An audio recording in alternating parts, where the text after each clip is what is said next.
More planes are taking off from the little-used Wilmington Air Park, but those planes don't have pilots. 9 News reporter Bryce Onslinger is here now with a story you'll see only on 9. Bryce? Well, Clyde, the Wilmington Air Park is now a testing ground for unmanned Air Force planes. Right now the program is small, but the hope is that it will eventually lead to more jobs at the facility.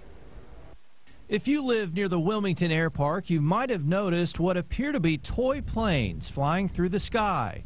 They're actually Air Force UAVs, or unmanned aerial vehicles. They don't look much different than a toy plane you can buy at the local hobby shop, but it's what they can carry and where that has the Air Force interested in more testing. What's different about them is the sensors that are attached to them that are picking up a lot of data from the ground, from other things in the air.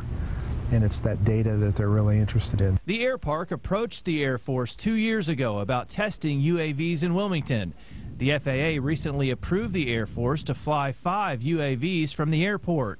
They're piloted by licensed pilots and are limited by the FAA to fly no higher than 2,500 feet. Carver says projections for growth in the UAV industry range from $5 to $15 billion over the next few years. He hopes the Wilmington Air Park is part of that growth. Long term, our goal is to get those same contractors and maybe even the federal government involved in the manufacturing of UAVs here at the Wilmington Air Park.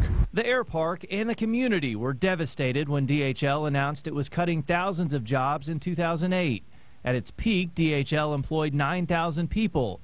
Now, fewer than 800 people work at the air park. The future of UAVs is just part of the plan to revitalize the 1,500-acre facility. We're interested in aerospace firms. We're interested in manufacturing firms. We're also starting to pursue international air cargo. Now, the Wilmington Air Park, along with other organizations in the state, will soon be making a pitch to the FAA to make the air park one of 6 national test sites for the Department of Defense and NASA. We should know if their bid is successful by the end of the year. Carol? All right, thanks, Bryce.